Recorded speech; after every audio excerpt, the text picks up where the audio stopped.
Severance lifted his dark brows. It's a possibility. It's more likely that they were working for a rival of XLX, though. I'm going to collect good credit for the delivery of those sensors, but I don't think it's enough to get killed over. The shipment has great value to an exploration company in competition with XLX, but not to another mailman. I've carried cargo that's paid better than those sensors will. Cidra decided that she would not ask what that cargo had been. All right, I think I understand the scope of what you want done. You're going to go into the private post business in a big way. Hire other pilots to work for you. You want to create a computerized inventory system, a payroll system, a general information and retrieval system for business and scientific data, and a personnel file. Those are the basics. I want to offer a professionally operated service, one companies and individuals can count on instead of having to take their chances with the schedules and the personalities of whatever independent postman happens to be in port at the moment. Don't the commercial freighters already offer that alternative? They're inflexible. The ships are limited to the biggest ports, and they don't offer door-to-door delivery anywhere.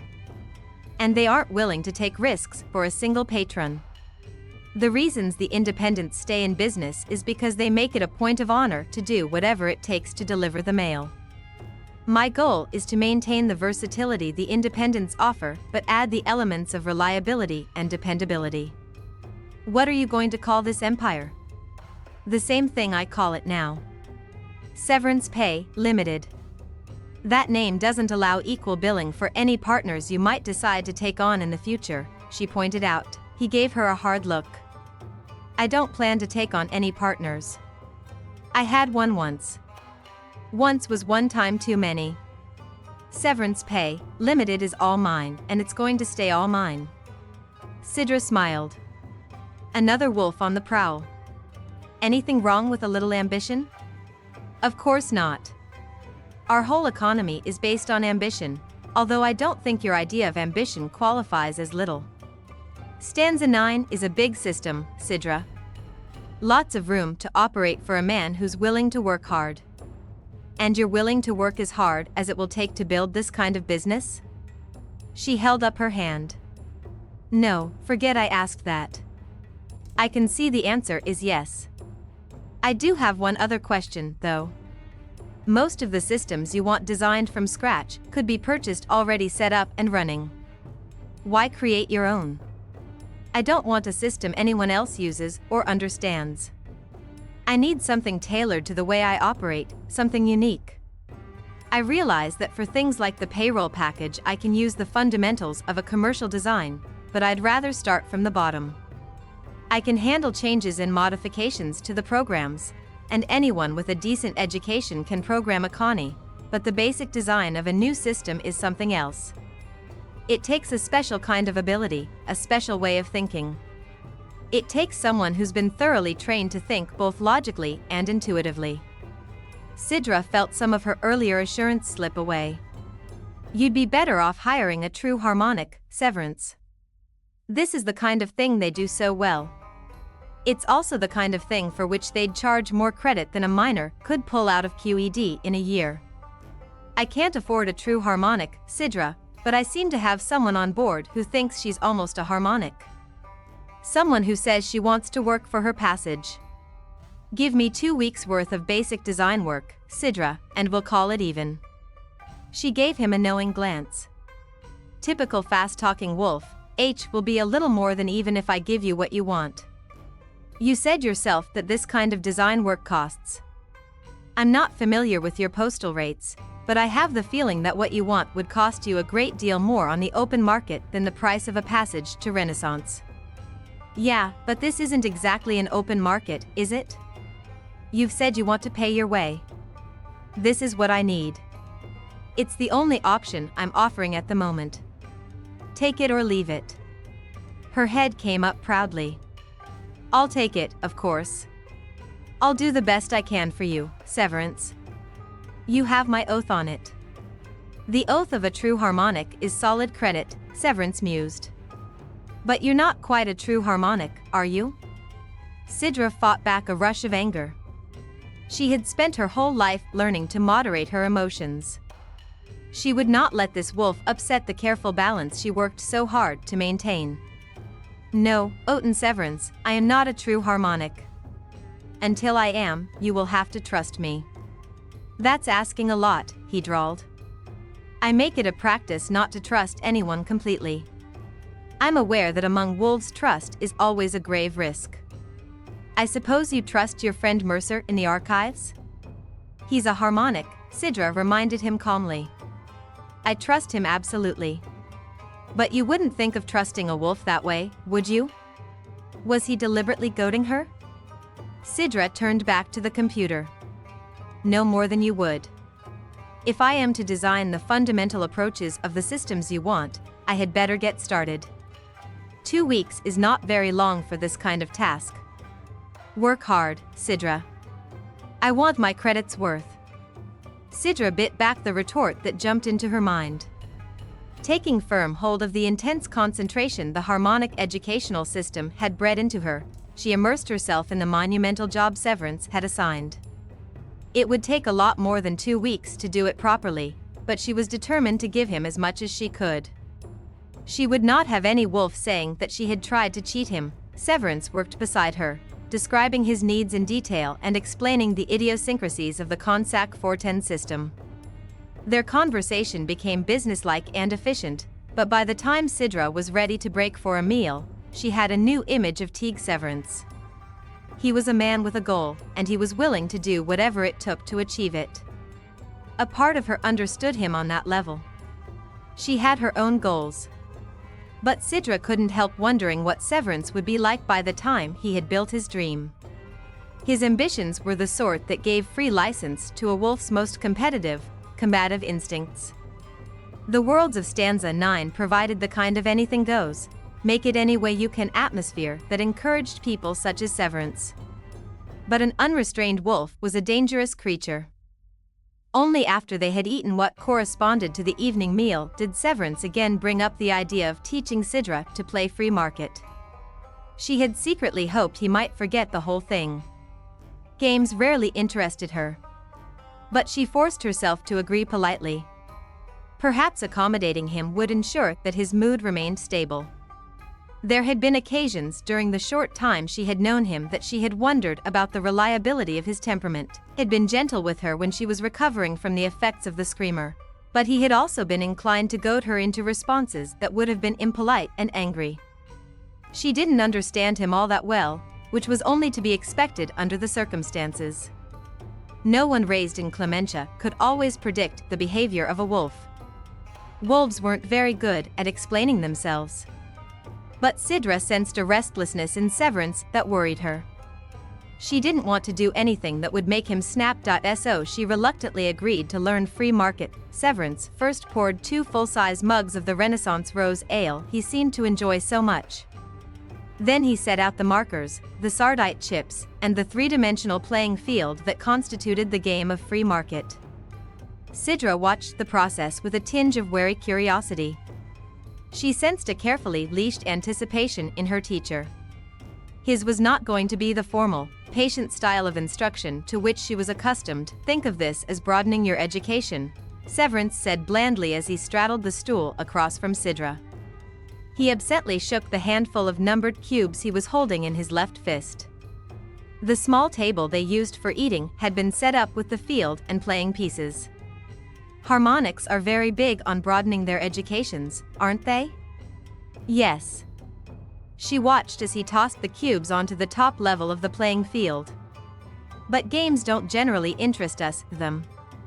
He smiled, again showing ominously white teeth. That's probably because they don't believe in gambling. It's not a question of not believing in it. More a matter of simply not finding it very interesting or pleasant. Cidra, my sweet little would-be harmonic, you've missed something along the way.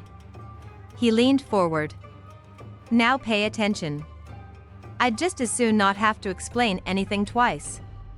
He pushed half the sardite chips over to her side of the table. The goal here is to take every last sardite your opponent has. She picked up one of the dull green chips. I don't see why. Sardite is neither particularly beautiful nor useful. It's also extremely common. Don't give me the innocent as a saint bit. In a real game, each chip represents whatever your opponent is actually wagering, and you know it. Here, count the cubes and check the numbers on each. Why? She removed them from the top level of the playing field and obediently counted them. Then she added up the numbers on each cube, because it's one way you make certain your opponent isn't trying to cheat you. I imagine that's an important consideration in a game between wolves. Severance's hand closed over the cubes she had just counted. A very important consideration. I won't cheat you, Severance, Cidra promised, offended by the way he was now making a show of counting the cubes himself. He didn't bother looking up as he checked each cube. You better believe you won't. He tossed the cubes back onto the field. All right, let's get started. He was right about one thing, Cidra decided 20 minutes later. He certainly didn't believe in explaining things twice. She was fortunate she was such an adept learner, for her new mentor was not long on patience. Too many years alone in the confines of a male ship, together with very little grounding in the rules of etiquette and ritual, Cidra concluded, by the time Severance had run through an explanation of the basic playing strategy of free market, she was still wondering why anyone bothered to play the game. The process of tossing cubes, tabulating the results, and shuffling the playing pieces down through the various levels of the playing field seemed innately dull. There appeared to be an almost endless number of rules, none of which were written down anywhere. So many rules, in fact, that it occurred to Cidra that a few could be added or deleted, and a novice player would never know the difference. No wonder wolves had to worry about protecting themselves from being cheated. There was skill involved, but winning seemed basically dependent on a combination of luck and the ability to outguess or outbluff one's opponent. At the end of the basic lesson, Severance insisted that they start a game. Cidra was doubtful. I'm not sure I've memorized all the rules. You'll pick them up as you go along. Easiest way to learn is to play. Take the cubes. He lounged back against the bulkhead, every inch of his long body giving the appearance of a casual, relaxed player about to begin a friendly game. Thoughtfully, Cidra launched the cubes on the field, resolved to do her social duty and play. With any luck, she would lose her chips quickly and the game would be over. As it turned out, she did lose her chips in a very steady, rapid stream. A little too rapid, Cidra decided a short time later as she frowned at the pile in front of Severance. Severance caught the frown and asked smoothly, "Want to try it again?" "Perhaps once more. I'm still not certain I have all the rules straight. And there are certain elements of the strategy that I don't fully understand." She reached out to take back half the sardite chips. "You did fairly well for a beginner." He watched her pile the sardite into neat little stacks. An odd smile hovered at the edge of his mouth. At least he seemed to be in a good mood now, Cidra thought as she carefully counted the cubes. It was worth playing the game if it kept Severance in a mellow frame of mind. Fred appeared to be enjoying the spate of good temper also. He was lazily draped over his master's shoulder, proving himself to be as good at sprawling as Severance himself. There was no sign of the small button eyes or the teeth.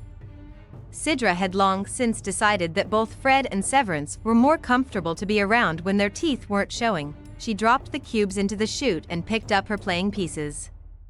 Brows drawn together intently, she studied the numbers on the cubes. The sardite chips disappeared from her side of the table a little more slowly this time, but they disappeared just the same. The ale in Severance's mug vanished relentlessly too. Cidra tried a sip of hers and found the potent brew more interesting than she had expected. She didn't try any more, aware that she needed her full attention to be on the game, but her opponent didn't appear to have any similar concerns. Severance seemed blessed with an endless capacity for Renaissance rose ale. A very small, unexpectedly churlish part of Cidra hoped at one point that the famous backlash effect of the strong ale would go to work on Severance's playing ability. But the thorn stayed hidden, and Cidra was left feeling ashamed of her unethical thoughts. As if in punishment, she promptly lost the last of her sardite chips. I can see there is more to the game than I had realized, she conceded graciously as Severance scooped up the last of her chips.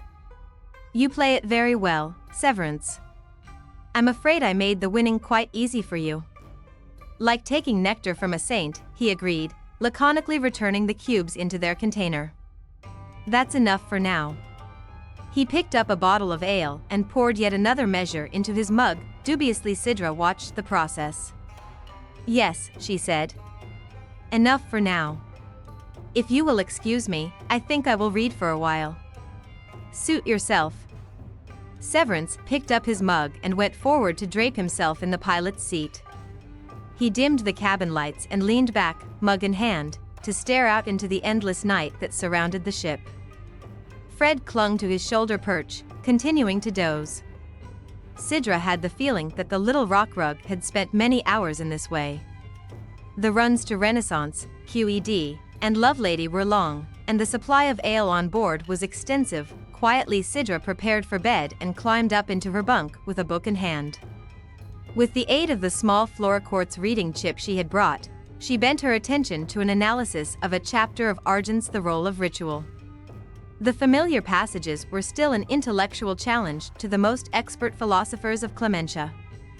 Deliberately, Cidra lost herself in the deceptively simple writing. A while later, when she finally grew tired and put away her reading, she saw that Severance was still sitting in the command seat, mug in hand, stargazing.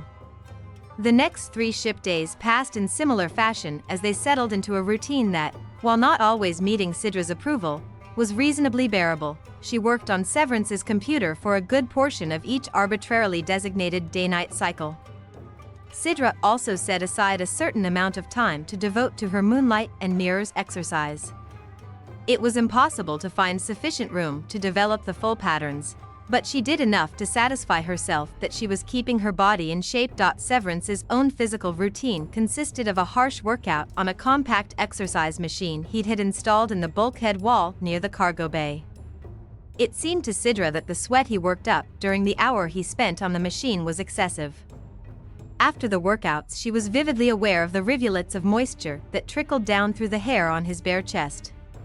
His sleek shoulders gleamed wetly, and she could not seem to take her gaze away from the strong contours of his back and the flat, hard planes of his stomach.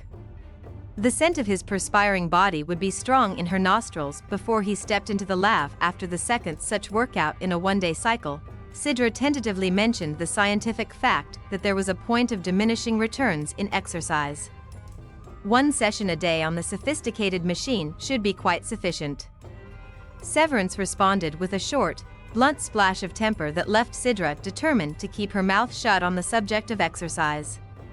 He continued to work out 2 or 3 times a day. After the evening meal, Cidra indulged Severance with a couple of games of free market. He still won every time, but her stacks of sardite chips disappeared more slowly with each new game. She was getting better, Cidra thought, and was surprised to find satisfaction in that knowledge. When the games were finished, she climbed into her bunk to read, leaving Severance to his lonely vigil in the pilot's seat. She was usually asleep before he finally dropped into his own bunk. On the morning of the 4th day in space, Severance revealed an interest in something other than exercise and his embryonic business programs. Cidra had spent 2 hours experimenting with management theory designs, using the computer to do long-range projections and then carefully varying certain factors such as fuel cost and employee problems. Severance had been intently peering over her shoulder as usual most of the morning, but was now gone. She hadn't noticed when he'd vanished. After running the 4th viable change in the design, Cidra decided she needed a break. She turned in her seat to find Severance sitting at the command console, a diazite globe in front of him. "What have you got there?" Rising and stretching, Cidra wandered over to look down into the clear ball between his hands. There was a complex little panel built into the base of the globe. She recognized the object just as Severance answered her, a light painting globe. He did something to the panel, and instantly the inside of the diazite ball began to shimmer. Cidra leaned closer in pleasurable anticipation. There were many fine light painters in Clementia. "Let's see what you've got stored." "Not much," Severance said coolly. "I rarely record my work. I'm not that good a painter." It's just something I do to pass the time on board. What are you going to work on now? I don't know yet. Just thought I'd take a break from watching you run variables. He hunched over the globe as he began to work the controls on the panel. A band of black light appeared inside the diazite, narrowing and changing color as Severance manipulated the controls. Cidra watched in fascination as the black band became a thin, gray-brown sliver of light. The sliver crinkled into a jagged shape that reminded her of mountains seen from a distance. With a patience that astounded Cidra, Severance called up a new band of color, this one faintly orange, and slowly worked it into the landscape. Did anyone ever tell you it's hard to work with someone looking over your shoulder? Severance asked mildly. You've been looking over my shoulder for 4 days. But he had succeeded in making her feel awkward, as well as annoyed. Cidra went back to the computer. It irritated her whenever Severance provoked a retort or an act of rudeness from her.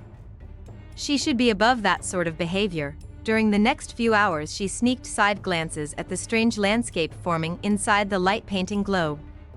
She had seen master light painters at work. The best were usually harmonics, and the results of their creations were commonplace in Clementia. But the modern schools of light painting tended to be abstract swirls of color and light blended with infinite care. Most professional light painters avoided creating exact duplications of scenes from real life. They concentrated instead on prompting an intellectual or emotional response from the viewer with complex, intriguing patterns. The degree of excellence achieved was usually measured by the variety of responses elicited, but the landscape forming inside Severance's globe was definitely representational. There was nothing abstract about it, Cidra thought as the painting drew more and more of her attention. In fact, it was almost too real. Inside the globe, a brutal landscape of a barren world was emerging. An appallingly desolate expanse of red-orange terrain swept toward distant gray mountains.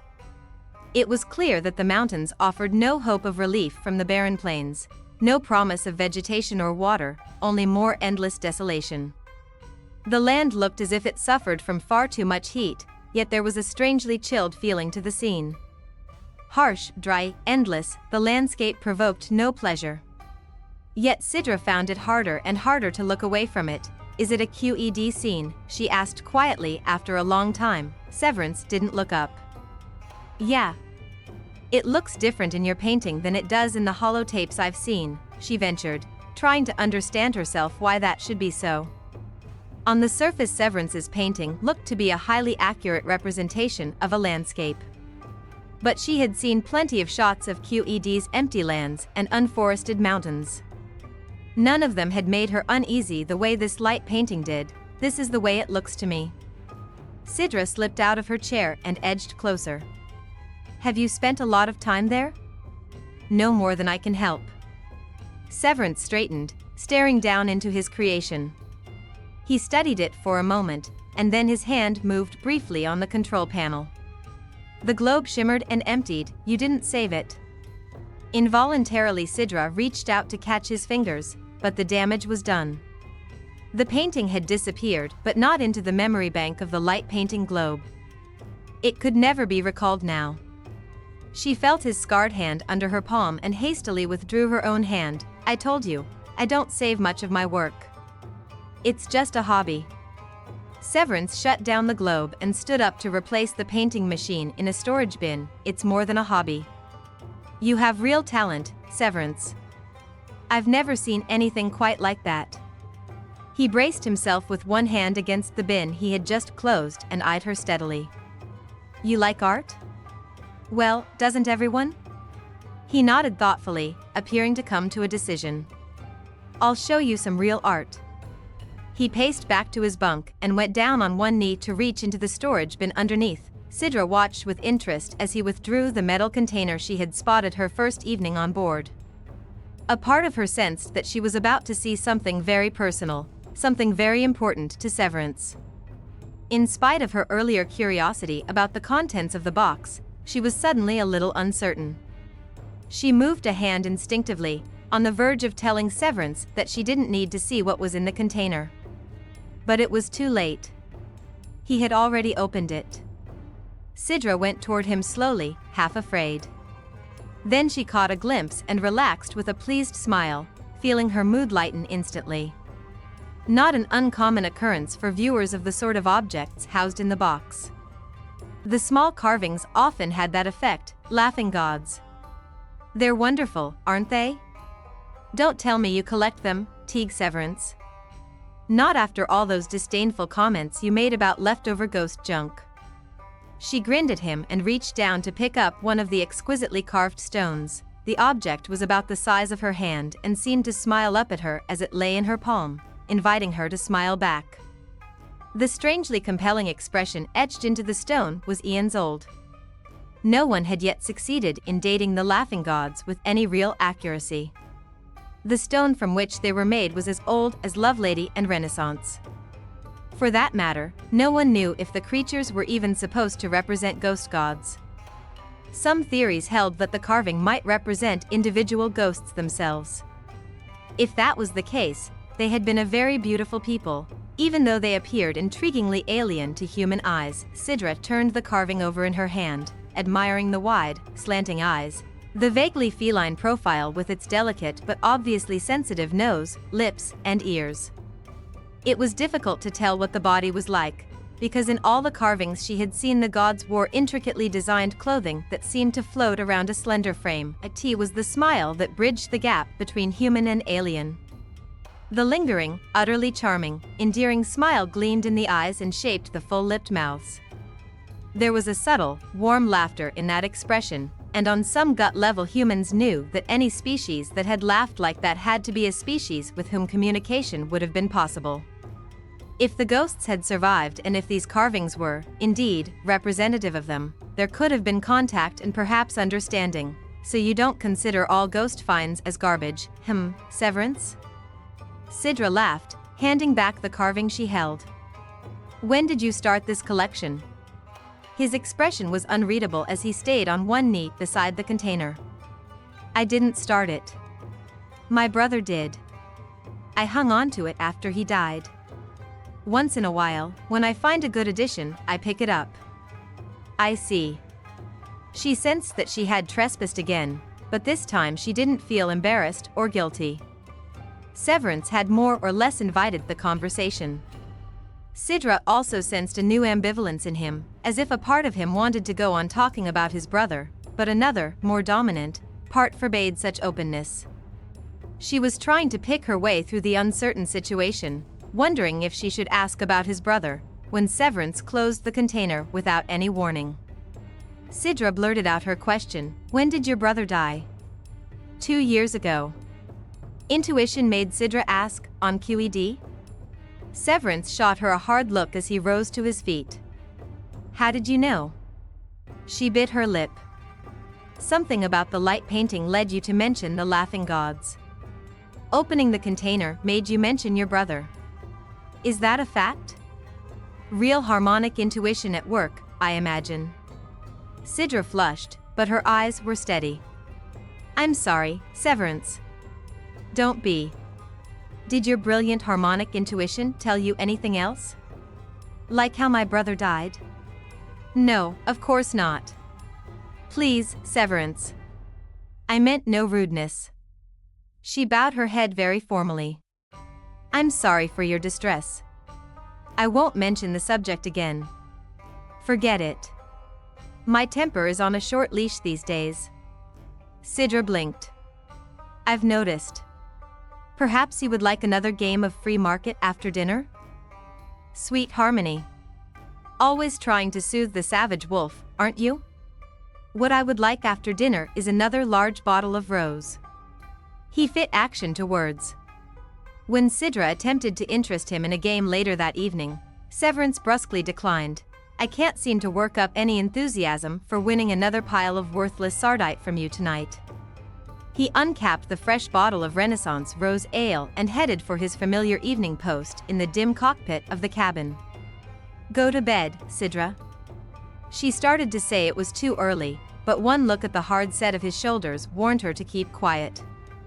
She did as she was told, aware that for some reason Fred wasn't assuming his usual position on Severance's shoulder.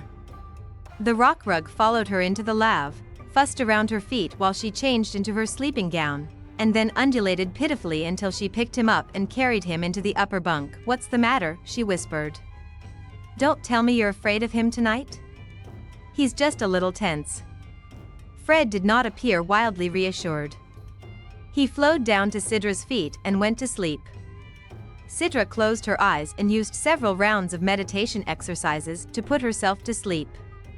She was as aware of Severance's tension as Fred, and she didn't feel particularly reassured by her own words either. She didn't know what woke her a long time later. Nothing had changed in the quiet cabin. The rock rug was still warm and motionless on her ankle, the lights were still dimmed in the cabin, and when she drowsily opened her eyes, she could see Severance's figure still sprawled in his seat. There was a third bottle of the potent ale open beside him. As she watched, she realized that he was no longer bothering with the formality of a mug. He was drinking straight from the container. She frowned across the cabin at the ship's clock. Half the sleeping period had passed, and Severance hadn't yet gone to bed. Cidra experienced a wave of compassion. She knew she should ignore it. She should bury herself in the bedding, go back to sleep, and forget about Teague. Severance sitting in the shadows with his ale. But memories of the way he had looked this afternoon when he'd mentioned his brother filled her mind. The images wouldn't let her take the sensible approach. Cidra slipped out of the bunk, leaving Fred behind. Severance had been increasingly tense for the past 4 days. She didn't want to think about what his mood would be like by the time they reached Renaissance. He needed less ale and more rest. Perhaps he needed to talk barefoot. She went forward. She didn't think he had been aware of her approach. He hadn't moved. But as she came to within a pace of the seat in which he reclined, his graveled voice stopped her. "Get back into bed, Cidra." She hesitated. She had never heard quite that tone from him. It was laced with ale and warning. Firmly, she took another step closer. "It's time you, too, were in bed, Severance. I'm the one who makes the decisions on board, remember? Severance, please. For your own good. Go to bed. For your own good, get back into your bunk. I've had a lot to drink, Cidra. And my mood isn't real sweet." "It's your brother, isn't it?" she asked gently, putting a hand on his shoulder. Severance's muscles were knotted with tension. "You're sitting here thinking about him. Perhaps it would help to talk." His hand moved, capturing her wrist before Cidra realized what he was doing. When he lifted his head, there was a fierce hunger in Severance's eyes, a hunger that was clearly visible in the shadows, a look made even more intense by the darkness. Cidra reacted to it physically, a small tremor passing through her. For a moment, both of them were completely still. Cidra couldn't have moved if she'd wanted to. Her wrist was chained beneath Severance's marked hand. "Your intuition doesn't seem to be working very well tonight, little saint." His voice was a husky rasp along Cidra's nerves. "You should have stayed in your bunk." "Should I?" Her mind-body connection was no longer functioning properly. Cidra knew with absolute certainty that Severance was right. But her brain seemed to be filled with a jumbled collection of thoughts and emotions, reminding her of the inside of a light-painting globe. Severance's eyes never left her face. Then, abruptly, his fingers released her wrist. "One last chance. Go on, Cidra. Go back to your bunk." He had released her, but she didn't feel as if she'd been set free. Cidra desperately tried to sort out the conflicting emotions leaping to life within her. There was an element that wanted to offer comfort to this man. Another part of her sought to understand him through the physical act of touching him, something that made no sense at all to her. And there was still another aspect with which to contend, a confusing flare of warmth in the pit of her stomach that seemed to be spreading into her veins. She didn't move. "Severance?" His scarred hand closed once more around her wrist, but somehow the strong grip was more gentle this time. "You had your chance, my sweet, false harmonic. Come here and let me see how much wolf blood there is in you. Wondering about it has been driving me slowly out of my mind." He used his grip on her wrist to pull her down across his thighs. Before Cidra could analyze the situation further, Severance's mouth closed over hers. Chapter 6. Cidra's first instinct was to free herself.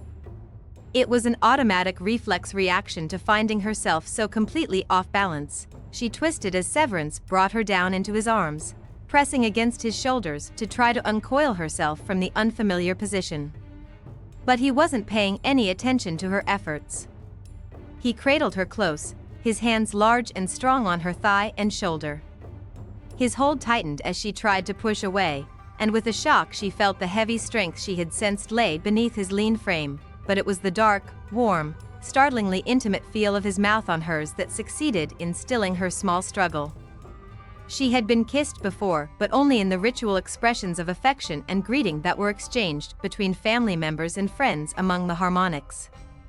Those kisses were brief, fleeting touches of lips to cheek, the barest of intimate contact. This was different, far different, from anything Cidra had ever experienced. She felt her lips urged apart with an aggressive sensuality. She found she couldn't help but respond. Something deep within her seemed suddenly bursting to get out. With a shock she realized that although she had never experienced this kind of thing before, she knew about it.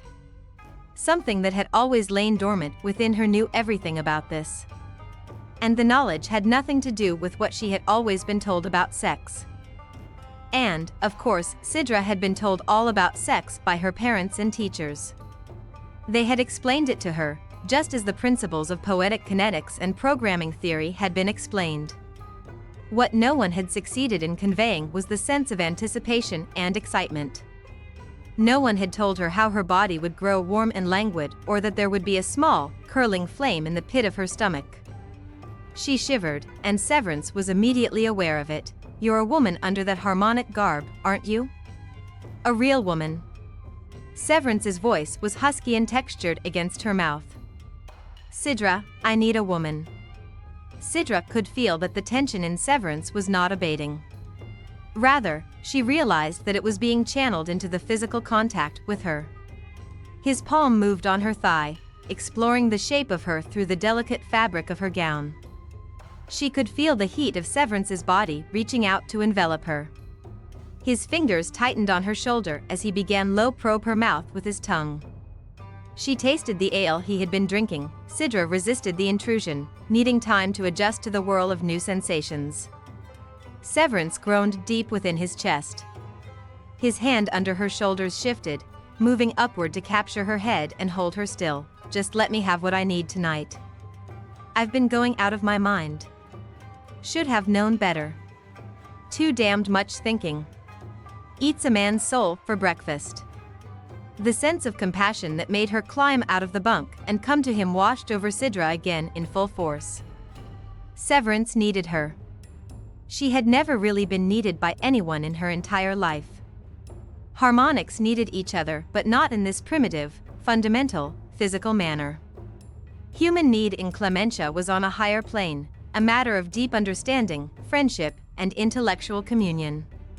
Cidra had never been able to offer the telepathic contact that enabled such need between two harmonics to exist and be satisfied. But Severance was asking her to fulfill another kind of need. The concept was strange and infinitely compelling. Cidra's hands were still braced against his shoulders. Instead of pushing away from him, she began to relax. He felt the change in her and deepened the kiss. Without conscious thought, her gilded nails flexed, sinking into the fabric of his shirt and then into the sleekly muscled skin underneath the shirt. When he groaned her name, she shivered again. She felt him tasting her, sampling her as if she were a new glass of rose ale. He was moving inside her, touching her tongue with his own, and as she became accustomed to the odd caress, she found herself compelled to explore him in return. The desire was suddenly fierce, and she lifted her palms to frame his hard face. Cidra felt him suck in his breath, and she felt his body tremble with yet more tension. She probed cautiously, wonderingly. The unique intimacy was delicious but also vaguely alarming. His ready response was a lure she hadn't expected, and it would have been difficult to deny even if she had been thinking of resisting it. She wanted this man to react to her, wanted him to respond with greater and greater need. His arm moved again, fingers gliding down along her side. She froze for an instant when he touched her breast. "It's all right, Cidra. You feel so good. So soft and strong and delicate. I like the feel of you." The pad of his thumb moved lazily over her nipple. The gossamer material of her robe offered only a slight barrier. The sensation was tantalizing, and her body reacted to it with a curious tightening. Cidra stirred, suddenly wanting to feel more of him. As if he could read her mind, Severance cupped her breast completely. As if he could read her mind. But, of course, he couldn't. No more than she could read his. The sensation of emotion and mental closeness was an illusion. This wasn't the physical extension of an intellectual and emotional communion. This wasn't love the way it existed between harmonics. This was wolf sex. The stray thought cut through Cidra's spinning mind, bringing a note of uneasiness into what had been until now a rising, focused crescendo of emotion. No, Severance must have felt the flash of uncertainty. He held her tighter, his hand on her breast becoming possessive instead of tantalizing. He broke the contact with her mouth to mutter urgently against her throat, "Be still, Cidra. Don't panic, my sweet harmonic. I'm not going to hurt you. I know." And she did. The sense of certainty came from within herself. His hand moved gently, coaxingly, on her breast, and then his fingers were sliding inside the surplice, seeking a budding nipple. She was suddenly aware of the straining manhood beneath her thighs and inhaled sharply. Slowly, he withdrew his hand from under her clothing and slipped his palm down across her stomach. His fingers rested warmly on her robe, just above the gentle mound. "I only want to hold you, touch you. It's been a long night. Too many long nights. Too many long nights spent thinking about his brother?" Cidra wondered as tenderness filled her. "I understand," she whispered, stroking her fingertips through the thickness of his hair. "It's all right, Severance. I understand. But I don't think this will buy you the peace of mind you seek," she added sadly. His hand stopped moving on her body, and he went still. Slowly Severance raised his head to look down at her. "I'm willing to give it a try. I could use a little peace of mind." "I know," she said gently. "I can feel the need in you. But you're going about it the wrong way." His eyes were narrowed and gleaming now. "Am I?" She nodded, smiling tremulously. A part of her wanted to keep quiet and let him take what he thought he needed from her. But that was selfish and dangerous, and it wouldn't give her what she had dreamed of all these years either. Neither of them would obtain any real serenity. You need to talk to a skilled therapist. Someone who has been trained to work with people who have experienced your kind of loss. There are many such doctors, both harmonic and wolf, who could help you. You could talk to them, discuss your feelings about your brother. Having sex with me tonight would only buy you a temporary respite. He stared at her and then swore softly. "Sweet harmony in hell. I don't believe this. You don't know what you're talking about. Dumb as a Torla." She stiffened under the insult. "Now I've made you angry. Well, you sure as a renegade's hell have managed to kill the mood. You thought I needed a little special handling tonight to help me forget Judd?" Cidra swallowed unhappily. Special handling, the male pilot's slang for quick, easy sex, was not the term she wanted to hear applied to what might have been between herself and Severance. The phrase made it sound light, virtually meaningless. And while she knew intellectually that sex for a wolf was on a different plane than the communion between harmonics, she didn't want to think of sex between herself and Severance as being just a little special handling. But, apparently, that was exactly how Severance saw it. "I assumed you were sitting here brooding. We had talked about your brother earlier, and there was that light painting you did. And you've been drinking so much before you go to bed lately." She lifted one shoulder helplessly. "I thought perhaps sad memories were still bothering you."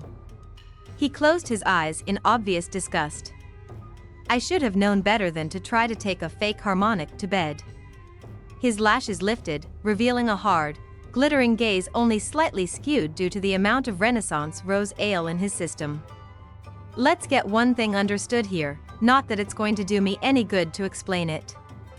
I have not been sitting here getting spaced every night since you've been on board because I'm suffering from deep depression. Jude was killed a little more than 2 years ago. I learned to handle that some time back. In fact, I spent one reading hell of a year as a bonus man on Renaissance, learning to deal with what happened to Jude. I don't need some damned therapist. Renaissance was my therapist. I do not spend every night drinking myself into a stupor because of Jude. I see. She wondered what a bonus man was. No, you don't, but I'm too drunk to explain it to you. He rose to his feet with her in his arms. Cidra's sense of balance wavered unpleasantly again as Severance staggered a bit, trying to regain his own equilibrium. She clutched at him and tried to wriggle free. Put me down, please. I should. He started toward the tiered bunks. I should put you down right in the middle of my bed and make love to you until you can't think. I've decided that thinking is part of your problem, Cidra. The harmonics taught you to think too much. Gave you too much education. Oughta be a law against teaching fake saints to think. Therapy. Saints in hell. The last thing I needed tonight was therapy. Severance. She realized that he wasn't going to stand her on her feet. Alarm shot through her as they neared the bunks. Sure as first-class postage, I'm going to regret this. He halted and lifted her high in his arms. Severance. Before she could protest further, he dropped her onto the top bunk. Physically, it was something of an accomplishment, Cidra had to admit as she tumbled out of his arms and onto the bed.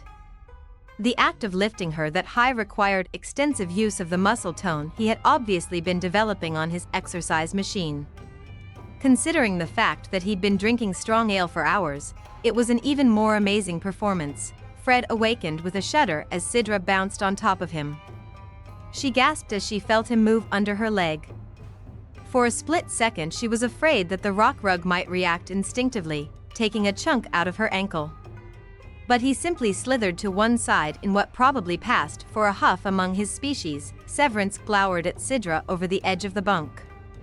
For a while back there you weren't thinking in therapeutic terms, lady. For a while you weren't even thinking in harmonic terms. For just a short time you were thinking and acting like a real female wolf. Like a woman. Wonder what the noble Mercer would have thought if he'd seen you with your fancy gold nails digging into a wolf's neck. Cidra followed Fred's example and slithered back a few inches. There's no need to bring Mercer into this. You're right. He wouldn't have the vaguest idea what was going on, would he? He wouldn't have known what you were feeling when you were clinging to me like a sexy little snapcat. But I do know, Cidra. I felt what you were feeling. She flushed under the words, remembering from somewhere that the snapcats found in the central plains of Lovelady's main continent were well known for their almost constant state of being in heat. I understand why you're trying to insult me, Severance. You're upset and you've had too much ale. If you have any sense, you'll fall into your bunk and pass out. As for me, I don't have to discuss this sort of thing with you. If you want to talk about it in the morning when you've calmed down and are no longer spaced, I'll be willing to sit down and talk. Until then I'm going to sleep. He shook his head in mock admiration, hands on his hips. Understanding, intellectual, and formal to the last. A true inspiration to the rest of us lowly mortals. Good night, Severance. She turned her back to him, sliding down into the bedding and pulling it up to her throat. She was trembling, but she knew she had to remain quiet and firm. Giving him anything to react to would be inviting more trouble. Severance was obviously spoiling for a fight. All the pent-up tension that he had been unable to release on her body was being funneled into a different sort of release. He was a wolf looking for combat. Cidra had had her share of classes in wolf psychology. Cidra. She flinched as she felt his hand on her arm. Please, Severance. Go to sleep. I don't think you're going to want to remember this in the morning. You're probably right. His hand fell away. With any luck I won't. A small jolt went through both bunks as Severance's full weight hit the bottom one. An unnatural quiet filled the cabin. Cidra's eyes were wide as she gazed at the bulkhead wall. Severance had warned her more than once that the cabin of a mail ship could be a very small place for two people. "I hope," Severance muttered from the lower bunk, "that you have a lot of trouble falling asleep tonight." Cidra was quiet for a moment, remembering the feel of his hands on her. She ought to keep her mouth shut, but the question was out before she could stop it. "Severance? How did you get those scars on your hands? Don't you ever stop asking questions?" He paused for a moment, then let out a deep sigh. "I had a run-in with a killweaver once. Their webs leave marks. We can't all have soft, smooth hands like yours, Cidra." Cidra wanted to ask more questions on the subject, but common sense finally won over to stop her. But she was awake for a very long time trying to analyze the events of the last hour.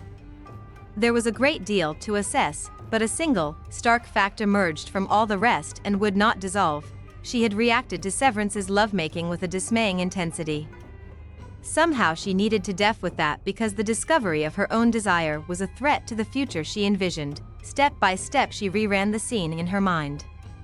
She had gone to Severance initially out of compassion. Very well, that was an understandable, even laudable, motivation.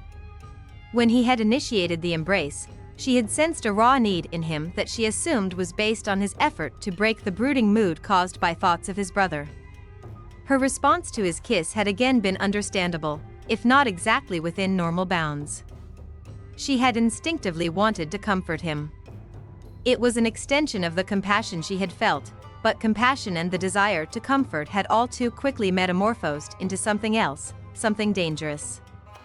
Ever since she was a child she had learned to keep a tight rein on the emotional reactions that betrayed her wolf heritage. There was no other way she could hope to fit into harmonic society. Severance had a way of shaking loose the grip she worked so hard to maintain, and tonight he'd succeeded in unleashing a very primitive, very wolf side of her nature. Bravely Cidra faced the implications. She was a wolf. But if her quest was successful, she would be able to transcend her status. In the meantime, there would be times when her actions would not be those of a true harmonic. She had known that all her life.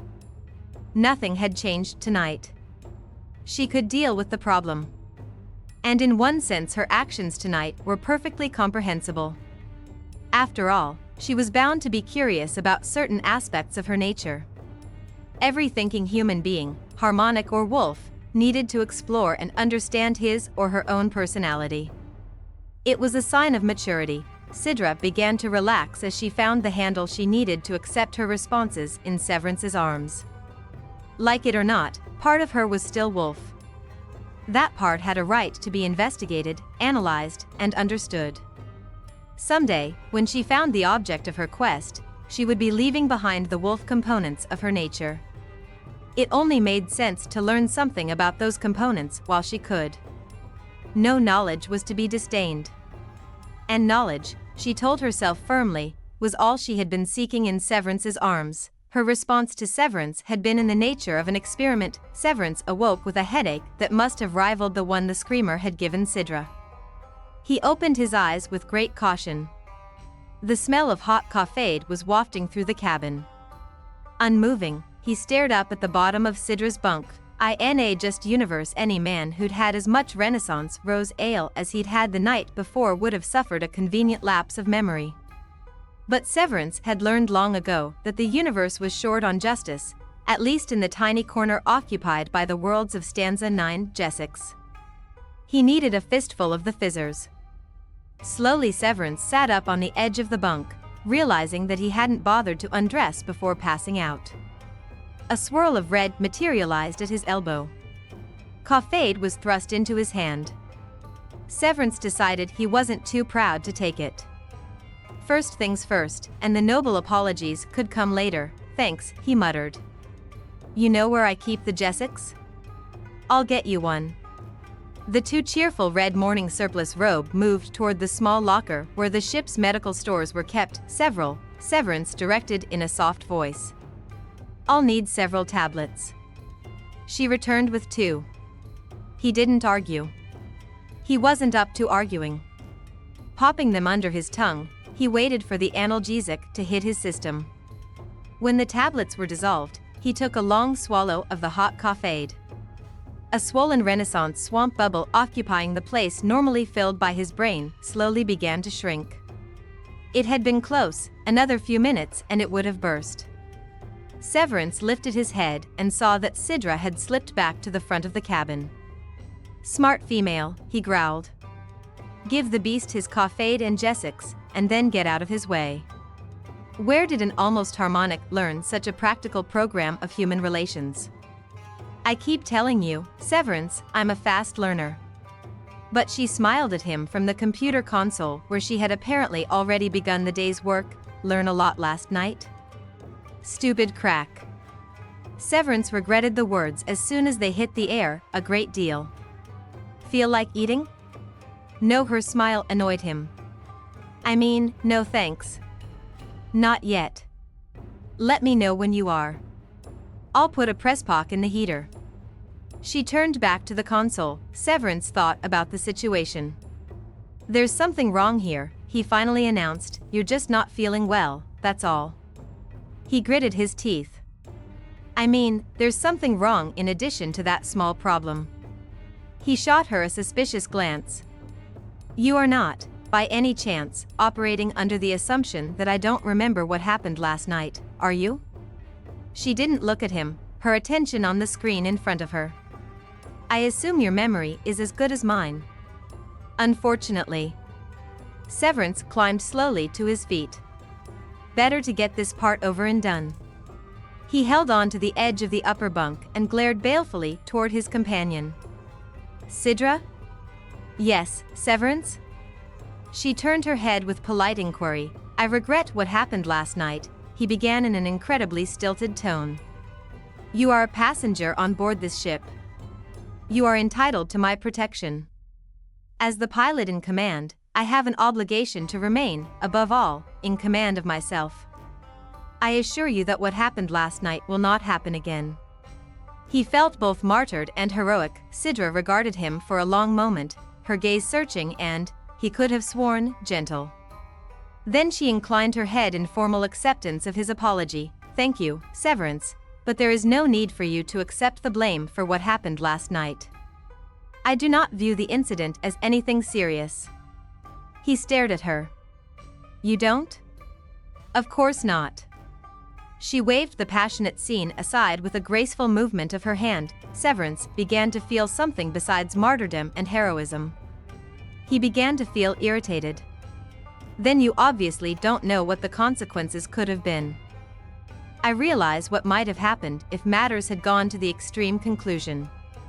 I have studied the principles of human reproduction." Severance's hand tightened on the edge of the bunk. "I keep forgetting your extensive education." She smiled quite brilliantly. "Precisely. And that is exactly how I view last night's events. They were quite educational. Because, while I have studied the physical interaction of male and female, I have not yet had an opportunity to examine it on a personal level. There are risks involved in such a study, of which I am well aware. But I admit I have enough wolf in me at this point to be curious about such matters. And I realize that once I have found the object of my quest, I may never again be interested in pursuing this particular line of investigation. Harmonics in general don't seem very interested in sex, as we both know. Once I am one, I will also probably lose interest. In the meantime, there is something to be learned, and last night I had a sudden, unexpected interest in learning. You mustn't blame yourself or take responsibility for the risks involved. I was a willing participant.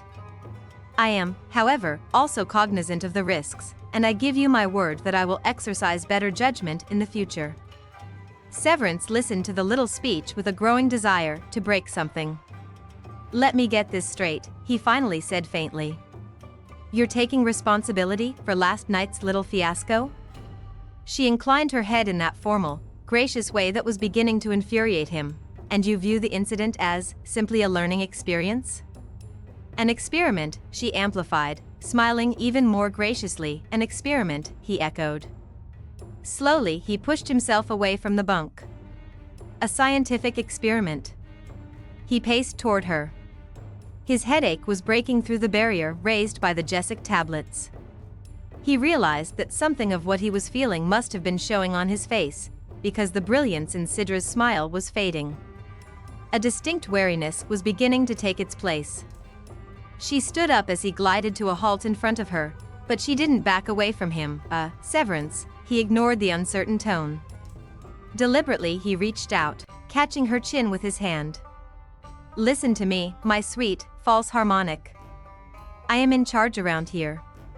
I told you that the first day. And I am taking full responsibility for what happened last night. You were not conducting a scientific experiment. You were being seduced. Furthermore, you will never conduct scientific experiments with me. Is that understood? / will not be used to further your education. If we ever wind up in a bunk together, it will be for the usual wolf reasons.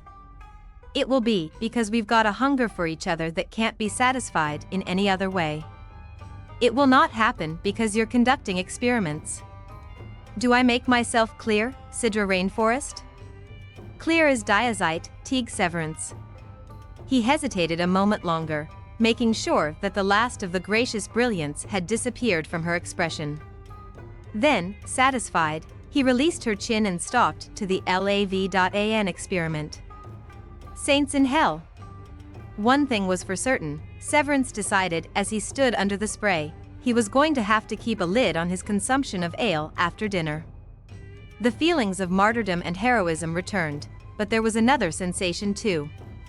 A tantalizing, aching, hungry sensation that didn't fade as the ship day progressed. It stirred every time the memory of Cidra's response in his arms flickered through his brain. Severance was afraid he was going to have to learn to live with it, because as long as Cidra was around, his awareness of her was not going to disappear. Cidra did her utmost to adhere to the normal ship day routine. The morning scene stayed fresh in her mind, and she knew that for the first few hours following it she was walking on thin crystal.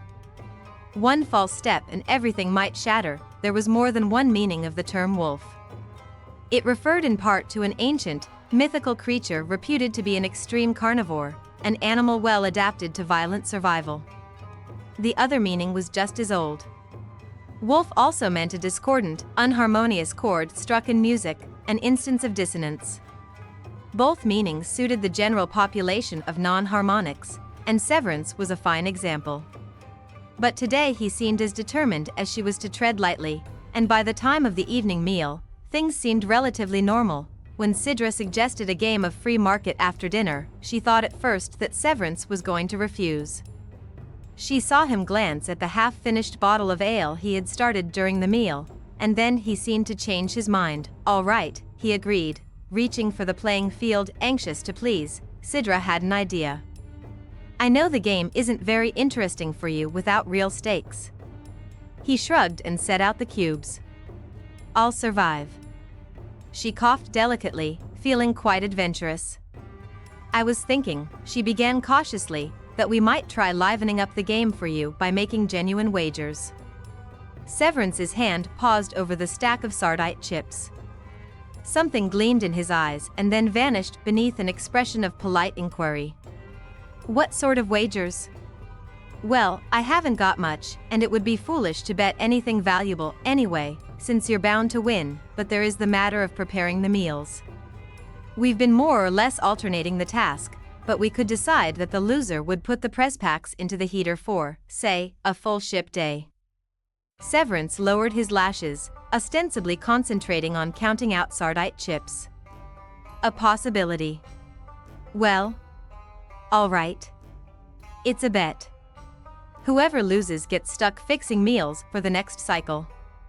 Cidra felt a strange rush of excitement, an emotion she hadn't yet experienced when she played free market. She nodded and sat forward, determined to pay extra close attention to the game. She would probably lose, she always lost to Severance, but perhaps not as badly this time. It came as an almost overwhelming surprise when she won. At first she couldn't believe it. Cidra stared at the blank spot in front of Severance where his sardite chips were normally stacked. All of the chips were on her side of the table. She was suddenly quite euphoric. I won. He leaned back in his seat, mouth twisted in a dry smile. So you did. How does it feel? She grinned with unabashed enthusiasm. Very pleasant. You're going to do all the meals tomorrow? Looks like it. You don't mind, she pressed, a man's got to pay his gambling debts. He leaned forward and scooped up cubes and playing pieces. Want to try another game? She did, but there was a problem. I can't think of anything else to bet. How about one of my laughing gods against that fire barrel comb you wear? Severance suggested very casually. Cidra was shocked, they're both much too valuable. That's what will make the game interesting. She shook her head firmly. I couldn't. The way you just played, I doubt you'll have any trouble winning again. You seem to have gotten the hang of free market. That much was true. She was obviously improving rapidly as a player. The strange euphoria was still bubbling in her blood. Recklessly she smiled. All right, Severance, it's a bet. He smiled too. That smile with all the teeth. Then he coolly and methodically proceeded to demolish her in the next game. When it was over, Cidra sat feeling dazed by the loss. She realized belatedly that she hadn't expected to lose. The first win had given her an unnatural confidence in her new skills. It was an unwarranted confidence, apparently. Severance said nothing, waiting for the impact of the loss to sink in. Wistfully she watched him retrieve the last sardite chip from her side of the table, and then she lifted her gaze to his. You won. He sat waiting quietly, with an air of grave expectation. I suppose you want the comb. It's customary to pay a gambling debt immediately. Of course. She straightened proudly, determined to be good loser. She fished the beautiful fire barrel comb from her coronet of hair and slowly held it out to him. He took it from her and examined it. The trapped flames of the polished fire barrel flickered in the light. It's very beautiful. My parents gave it to me when they saw me off on my quest. Memories of her mother's gentle, understanding expression as she had said goodbye to her daughter tugged at Cidra for the first time in days. Her father had been equally compassionate. Their understanding was tempered with the natural emotional distance a harmonic instinctively maintained with a wolf. They had both known that this farewell had been coming since the day Cidra was born. Their young wolf cub had to find her own way. They could offer shelter, but they could not provide a true way of life for her. Severance looked up. So your parents know you're on your way to Renaissance? Surprised by the question, Cidra hesitated and then admitted, no. I don't think so. I implied that I would begin my search on Lovelady. They would have had doubts about the wisdom of going to Renaissance. Especially as a passenger in a mail ship. They might have had doubts, Cidra said firmly, but they would not have argued with my decision. I am an adult. They respect that status. I simply did not wish to cause them undue concern. Renaissance has a reputation for being very dangerous. He studied her for a moment. Your parents don't know you very well, do they? They are kind, intuitive people who saw to it that I had an excellent education and proper training in the Clinian laws, Cidra informed him proudly, but no matter what they did, they couldn't make you into a harmonic. You're a wolf. So they don't really know you. You don't really know me either, Severance, so don't make any judgments, she heard herself retort. You can't ever get to know me the way harmonics know each other. Wolves aren't capable of that kind of communication. She got to her feet, aware that she was trembling. Without a word she retreated into her bunk with her precious copy of Nisko's Serenity and Ritual. Severance made no move to stop her.